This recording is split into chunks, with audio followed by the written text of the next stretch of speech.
Hello दोस्तों, स्वागत है आपका एनवी एजुकेशन में। तो इस वीडियो में हम स्टार्ट करेंगे प्रीपोजिशन जो बहुत ही इम्पॉर्टेंट चैप्टर है इंग्लिश सीखने के लिए। और प्रीपोजिशन चूँकि बहुत सारे होते हैं तो हम एक एक करके आराम से प्रीपोजिशन को सीखना स्टार्ट करेंगे। तो चलिए प्रीपोजिशन शुरू करते हैं। तो प्रीपोजिशन सबसे पहले जानते हैं प्रीपोजिशन होता क्या है।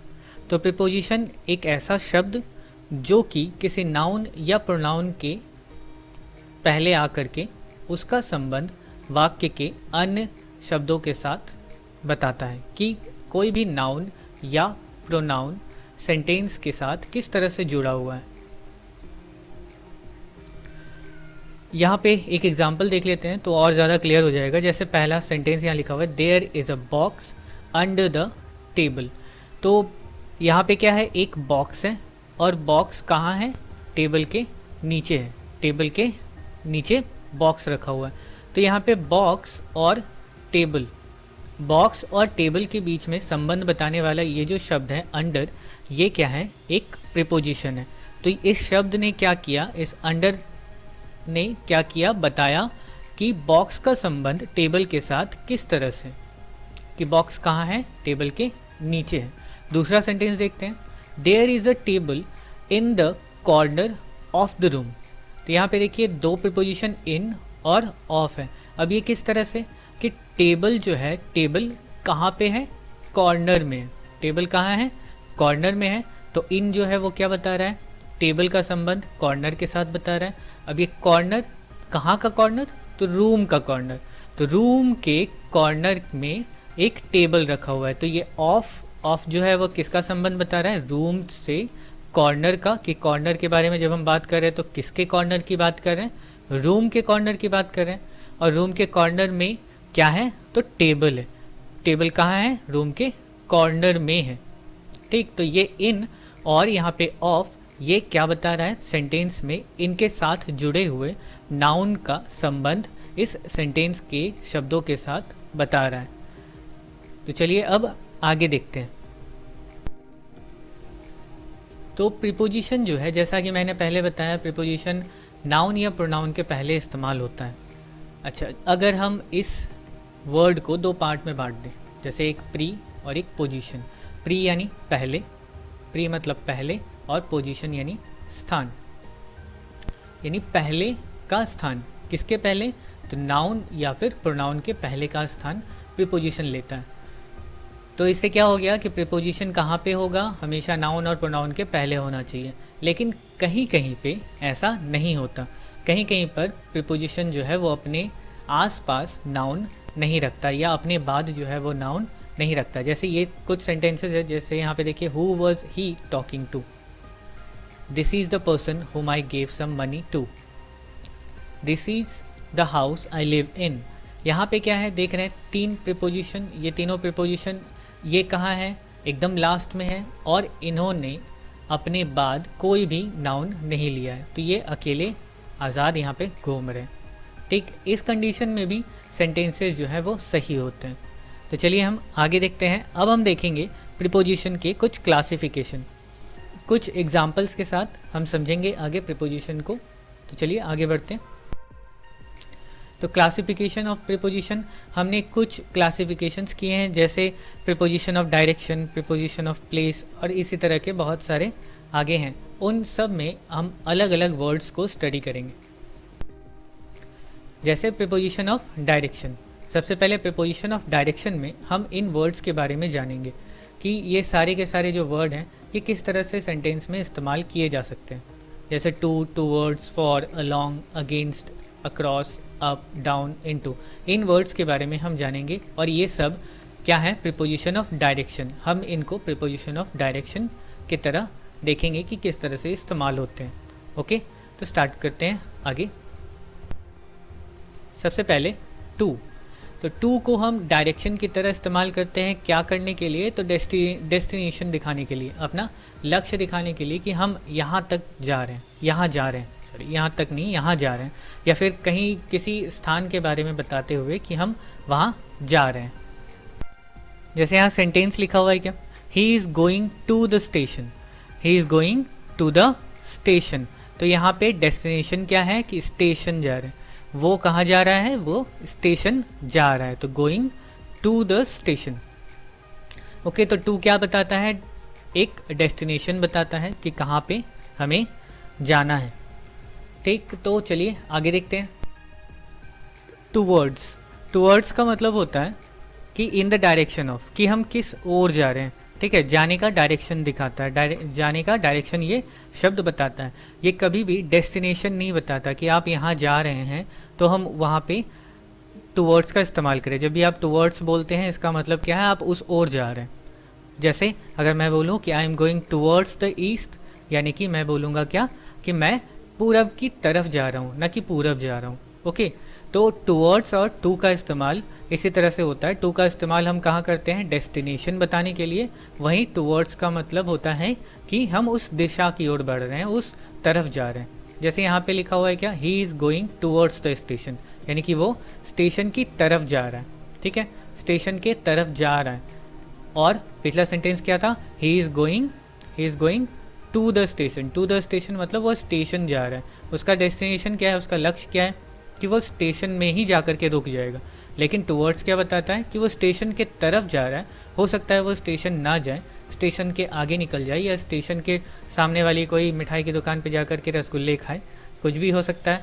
लेकिन वो स्टेशन जा रहा है, ये टूवर्ड्स नहीं दिखाता। ये क्या, ये कौन बोलता है, टू का मतलब क्या है, डेस्टिनेशन। डेस्टिनेशन यानी कि वो स्टेशन में जा रहा है। ठीक है, स्टेशन जा रहा है। ठीक, तो आई होप टूवर्ड्स और टू में जो डिफरेंस है वो आपको समझ आया होगा। चलिए आगे देखते हैं। तो अब फॉर का इस्तेमाल हम क्या करते हैं, फॉर का इस्तेमाल हम डायरेक्शन की तरह और डेस्टिनेशन बताने के लिए करते हैं। ठीक है, डेस्टिनेशन बताने के लिए हम करते हैं फॉर का इस्तेमाल। जैसे he is leaving for Delhi tonight, वो आज दिल्ली के लिए निकल रहा है। ठीक है, वो आज दिल्ली के लिए निकल रहा है, मतलब उसने क्या बताया, डेस्टिनेशन बता दिया कि हाँ हम घर से निकलेंगे तो दिल्ली ही पहुंच जाएंगे। ठीक है, बिल्कुल, घर से निकलेंगे आज रात तो हम दिल्ली के लिए निकलेंगे और हमारा लक्ष्य जो है वो क्या है, दिल्ली है, चलो दिल्ली। ठीक, तो फॉर क्या दिखाता है, फॉर डेस्टिनेशन दिखाता है। डेस्टिनेशन के लिए इस्तेमाल होता है डायरेक्शन बताने में। तो चलिए देखते हैं अगला। अब है अलोंग। अलोंग का मतलब होता है के साथ या किनारे किनारे, किनारे किनारे। अलोंग से हमें क्या पता चलता है कि हम किसी के किनारे किनारे चल रहे हैं या किसी के साथ चल रहे हैं। जैसे रोड, अगर रोड से जाना हो किसी को तो रोड के क्या कहते हैं, along the road, I am going along the road, ना कि I am going on the road. अगर यहाँ पे लिखा हुआ है ही वॉक्स अलोंग द रोड, यानी कि ये सही सेंटेंस है। अगर यहाँ पे लिखा हुआ रहता ऑन द रोड तो ये ऑन जो है वो गलत होता है। हमें जनरल बोलचाल की भाषा में हम लोग ऑन का इस्तेमाल करते हैं, लेकिन ये ग्रामेटिकली रॉन्ग है। हमें इस्तेमाल करना चाहिए क्या, ही वॉक्स अलॉन्ग द रोड या I am walking along the road, मैं सड़क के किनारे किनारे चल रहा हूँ। जैसे यहाँ पे एक और है, she walks along the bank of the river, वो नदी के किनारे किनारे चल रही है। तो बैंक ऑफ द रिवर का मतलब होता है नदी का किनारा, तो वो किनारे किनारे, नदी के किनारे किनारे चली जा रही है। तो ये अलॉन्ग का इस्तेमाल है। अलॉन्ग का इस्तेमाल हम किस तरह से करते हैं, किनारे किनारे चलते चलते के तरह हम अलॉन्ग का इस्तेमाल करते हैं। चलिए अब देखते हैं अगला। अब अगला है अगेंस्ट। अगेंस्ट का इस्तेमाल हम अलग अलग तरीके से करते हैं, जैसे अपोजिट के सेंस में, यानी कि उल्टे तरफ। क्या है, it is difficult to sail against current. Current का मतलब यहाँ पे क्या है, धारा। ठीक है, नदी की धारा जो होती है इसके उल्टे तरफ सेल यानी कि तैरना बहुत ज़्यादा मुश्किल होता है, डिफ़िकल्ट होता है। तो अगेंस्ट का इस्तेमाल हम इस तरह से करते हैं, उल्टे तरफ। तो जिसने धारा के विरुद्ध तैर लिया वो तैरना सीख गया, बस यही है। तो इसीलिए धारा के साथ साथ तो सब बह जाते हैं, लेकिन धारा के विरुद्ध बहना ये बहुत मुश्किल काम है। तो अगर बह गए तो भाई, धारा के विरुद्ध अगर चल गए तो इसका मतलब आपने तैरना सीख लिया। तो यहाँ पे क्या है, अगेंस्ट का इस्तेमाल हम किस तरह से करते हैं, अपोजिट के सेंस में करते हैं। यानी कि अगर पानी का बहाव इस दिशा में है और आप तैरते चले जा रहे हैं, इधर इधर इधर इधर इधर चलते चले जा रहे हैं, यानी कि आप क्या कर रहे हैं, तैर रहे हैं, तैरना सीख गए। और उल्टे तरफ जाने में क्या होता है, दिक्कत आती है, किसी के विरुद्ध, किसी चीज़ के विरुद्ध चलने में या किसी चीज़ के अपोजिट डायरेक्शन में उसको धक्का देने में बहुत ज़्यादा मुश्किल होती है। सामने से एक ट्रेन आ रही है, ट्रेन के सामने खड़े हो गए, दारा सिंह बनकर के सामने ट्रेन के सामने खड़े हो गए और ट्रेन को धक्का मार रहे हैं। तो ट्रेन को धक्का मार रहे हैं, इसका मतलब क्या, ट्रेन जिस दिशा में जा रही है उसके अपोजिट डायरेक्शन में आप उसको धक्का मार रहे हैं, जाएगा नहीं जाएगा, बहुत मुश्किल काम है ना। तो बहुत मुश्किल काम है ट्रेन को धक्का मारना, ठीक। तो यहाँ पे वैसे ही तैरना जो है बहुत मुश्किल काम है। किसके, उल्टे धारा के विपरीत दिशा में तैरना बहुत मुश्किल काम है। अगला है प्रेसिंग ऑन। अगेंस्ट का हम लोग इस्तेमाल प्रेसिंग ऑन के सेंस में भी करते हैं। इसका मतलब होता है या तो लगा होना, किसी चीज़ से लगा होना, या फिर किसी चीज़ के सट कर रहना, ठीक है, किसी चीज़ के सट कर रहना। जैसे there is a ladder against the wall, there is a ladder against the wall, मतलब दीवाल के साथ लगा हुआ है क्या, सीढ़ी, दीवार के साथ एक सीढ़ी लगी हुई है। बहुत अच्छा, ओके। तो इसका मतलब क्या है, it is the ladder is against the wall, यानी कि लैडर जो है वो दीवार से लगा हुआ है। वैसे he is leaning against the tree, he is leaning against the tree. Leaning मतलब होता है झुका रहना, ठीक है। पेड़ के पास खड़े हो गए, छाँव मिल रहा है गर्मी के समय, एकदम पूरा पेड़ से सट के आराम से खड़े होकर के मोबाइल चला रहे हैं, गाने सुन रहे हैं। तो ये क्या है, वही लीनिंग मतलब चिपके रहना। किससे चिपके रहना, तो पेड़ से, पेड़ के अगेंस्ट, पेड़ से चिपके रहना, ये पेड़ से सट कर रहना। तो अगेंस्ट का इस्तेमाल हम लोग सट कर या फिर लगे होने में भी करते हैं। अच्छा, और इसका इस्तेमाल होता है क्या, इन contravention of. In contravention of, contravention किस तरह से, यानी कि किसी चीज़ के विरुद्ध, किसी बहुत बड़ी चीज़ के विरुद्ध अगर हो तो हम उसे कहते हैं कॉन्ट्रावेंशन। बहुत बड़ी चीज़ यानी कि मान लो आपने कानून के विरुद्ध खड़े हो गए, जैसे NRC CAA जो है उसके विरुद्ध अगर आप खड़े हो गए, इसका मतलब यू आर कॉन्ट्रावेंटिंग दैट। तो हमें कभी भी कानून के विरुद्ध जो है वो नहीं जाना चाहिए। We must not go against the law of the country, हमें हमारे देश के कानून के विरुद्ध नहीं जाना चाहिए, ठीक है। तो अगेंस्ट का इस्तेमाल हम इस तरीके से भी करते हैं। अच्छा, देखते हैं अब आगे। अगला है अक्रॉस। अक्रॉस का इस्तेमाल भी हम बहुत तरीके से करते हैं, जैसे on the opposite side. On the opposite side यानी कि मान लीजिए यहाँ पे एक नदी है, नदी बहते बहते जा रही है, बीच में नदी है एक, आप यहाँ खड़े हैं, आपके दोस्त का घर यहाँ है, तो आप क्या कहोगे, my friend lives across the river, मतलब नदी के उस पार रहता है, मेरा दोस्त नदी के उस पार रहता है। तो my friend lives across the river, नदी के उस पार, के उस पार, इस तरह के सेंस में हम अक्रॉस का इस्तेमाल करते हैं। किस तरह के उस पार, ठीक है, के उस पार। कोई चीज़ बहुत लंबी सी है जिसको पार करना ही, ऊपर से, उसके ऊपर से जाना ही आपको लक्ष्य तक पहुंचाएगा, तो हम ऐसे सेंस में अक्रॉस का इस्तेमाल करते हैं। जैसे अगर आपको नदी, अपने दोस्त के पास यहाँ जाना है तो आपको नदी पार करनी पड़ेगी, तो ऐसे सेंस में हम लोग अक्रॉस का इस्तेमाल करते हैं। तो my friend lives across the river, उसका घर, मेरे दोस्त का घर नदी के उस पार है। अक्रॉस का इस्तेमाल from one side to another इस तरह से भी करते हैं, एक तरफ से दूसरी तरफ, बिल्कुल इसी की तरह ही है। एक तरफ से दूसरे तरफ के सेंस में भी हम अक्रॉस का इस्तेमाल करते हैं। जैसे a bridge is laid across the river. अब ब्रिज जो है वो कैसा रहता है, नदी के एक पार से दूसरे पार तक एक ब्रिज लगा हुआ है, मतलब एक पार से दूसरे पार, एक साइड से दूसरे साइड, इसको भी हम अक्रॉस पे इस्तेमाल करते हैं। अक्रॉस का इस्तेमाल एक साइड से दूसरे साइड के सेंस में भी किया जाता है। ओके, तो a bridge is laid across the river, एक ब्रिज जो है वो नदी के एक पार से दूसरे पार लगाया गया, लेटा हुआ है, बैठा हुआ है, जो भी है, बस है। ओके, अब बोथ साइड, अक्रॉस का मतलब हम बोथ साइड के सेंस में भी हम इस्तेमाल करते हैं। बोथ साइड यानी कि आपने अपना बैग को क्या करते हैं, कंधे की एक तरफ डालते हैं, आजकल तो वही फैशन है, लेकिन हम लोग जब डालते थे तो कंधे के दोनों तरफ डालते थे। We threw the luggage across our shoulders, ठीक है। जैसे ही threw the luggage across his shoulder, वो अपने लगेज को या अपने बैग को, अपने थैले को अपने शोल्डर के दोनों तरफ लटका लिया उसने, ठीक है। उसने लटका लिया कहाँ, तो अपने कंधों के दोनों तरफ, यानी अक्रॉस द शोल्डर। तो अक्रॉस का इस्तेमाल हम बोथ साइड के सेंस में भी करते हैं।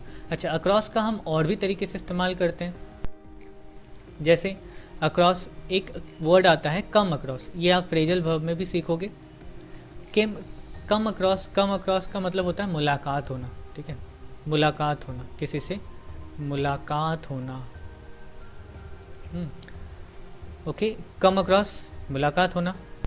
अब इसका इस्तेमाल हम किस तरह से करते हैं, इसका मतलब ही है मुलाकात होना। तो अगर सेंटेंस में कहीं लिखा हुआ है I suddenly came across him, तो यहाँ पे क्या है, मैं अचानक से उससे मुलाकात हुई। भाई मुलाकात तो हो ही गई, भाई उससे मुलाकात तो हो ही गई, अब अचानक लिखो या फिर ना लिखो। वैसे ये सेंटेंस में सडनली जो है वो गलत है। हमें क्या लिखना होता है, हमें लिखना होता है आई केम अक्रॉस हिम, मतलब मैं उससे मिला, मिल लिए। अब अचानक से मिल लिए, अचानक से उतना ज़्यादा बोलने की ज़रूरत नहीं होती है, बस मिल लिए, ठीक है। इसी का मतलब होता है मुलाकात हो जाना। आई केम अक्रॉस विथ हिम, तो यहाँ पे विथ भी गलत है, क्योंकि मुलाकात तो हो ही रही ना। केम अक्रॉस का मतलब मुलाकात तो होना ही है। अब किससे मुलाकात होना है, उससे मुलाकात होना है, मेरा मुलाकात उससे हो गया, अब उसके साथ हुआ, इतना ज़्यादा नहीं करने की ज़रूरत है। इतना ज़्यादा क्या, साथ नहीं, वो कुछ ज़्यादा हो जाता है ना। तो आई केम अक्रॉस हिम, ठीक है, आई केम अक्रॉस हिम, ना विथ इस्तेमाल करते हैं ना सडनली इस्तेमाल करते हैं, ये दोनों गलत है। अच्छा, इसके बाद हम लोग आगे और देखते हैं। आता है अप का मतलब सब जानते हैं, ऊपर कौन है, ऊपर ईश्वर है, भगवान है। तो he climbed up the tree, up यानी ऊपर, वो कहाँ चढ़ा, पेड़ के ऊपर चढ़ गया, ठीक है। ये तो आपको पता ही होगा। अप का इस्तेमाल डायरेक्शन के सेंस में ऊपर की तरफ दिखाने के लिए करते हैं। फिर डाउन का इस्तेमाल कब करते हैं, डायरेक्शन जब नीचे की तरफ हो तब डाउन का इस्तेमाल किया जाता है। क्लाइंब डाउन प्रपोजिशन है। Money climbed down the tree, यानी कि मनी जो है वो पेड़ से नीचे उतरा, ठीक है, नीचे उतर गया। नेक्स्ट है इनटू। अच्छा, यहाँ पे इनटू का सेंस हमेशा डायरेक्शन में होता है। और एक वर्ड आता है इन का मतलब होता है में, ठीक है, वो होता है प्लेस या पोजीशन के सेंस में हम लोग इस्तेमाल करते हैं इन का। लेकिन इनटू को हम डायरेक्शन के सेंस में इस्तेमाल करते हैं। कैसे, तो देखिए, a dog fail into the wall, she went into the room. Into हम कब बोलेंगे, जब कोई चीज़ मोशन में करते हुए किसी चीज़ के अंदर जाती हो, ठीक है। जैसे यहाँ पे एक कमरे का दरवाज़ा है, जो कि जिसमें कि कोई बच्चा या कोई भी इंसान अंदर की तरफ चलते हुए जा रहा है, तो मैं क्या बोलेंगे कि ही केम इनटू द, या he went into the room, ठीक है। वेंट इनटू द रूम, वो चलते चलते कमरे के अंदर चला गया, दूसरा दरवाज़ा था, दूसरे दरवाजे से वो बाहर निकल गया, ठीक है। तो हम क्या बोलते हैं, केम इनटू, जब कोई चीज़ मोशन करते हुए, मतलब चलते हुए या फिर गति करते हुए किसी चीज़ के अंदर जाती है, तो हम कहते हैं उसको इनटू। अब जैसे यहाँ पे कुत्ता जो है, बेचारा कुत्ता कुएं में गिर गया, तो गिर गया यानी कि गति में गया, ठीक है, स्पीड में गया, उसमें मोशन था, वो मोशन करते हुए कुएं के अंदर चला गया, यानी कि हम क्या कहते हैं, उसके लिए इनटू बोलते हैं। वैसे ही she went into the room, तो जैसा मैंने इसमें बताया, क्या होता है, चलते चलते वो कमरे के अंदर चला गया, ये कमरे के अंदर चली गई। तो इनटू का इस्तेमाल हम इस तरह से करते हैं, यानी कि जब भी मोशन में कोई चीज़ अंदर जाती हो तो उसमें इनटू इस्तेमाल करते हैं, और जब कोई चीज़ किसी के अंदर रखी हो तो वहाँ पे हम इनका इस्तेमाल करते हैं। इनको हम आगे सीखेंगे और अच्छे से। तो आज के लिए बस इतना ही। हमने आज प्रीपोजिशन ऑफ डायरेक्शन सीखा। प्रीपोजिशन ऑफ डायरेक्शन में हमने क्या क्या सीखा, हमने सीखा to, towards, for, along, against, across, up, down, into, इन सब के बारे में हमने सीखा। अब आगे हम सीखेंगे अगले वीडियो में प्रीपोजिशन ऑफ प्लेस या प्रीपोजिशन ऑफ पोजीशन, जिसमें हम बिल्कुल पोजीशन और प्लेस के बारे में बात कर रहे होंगे। तो चलिए, इसी के साथ आप अपना ख्याल रखिएगा। Bye bye, take care.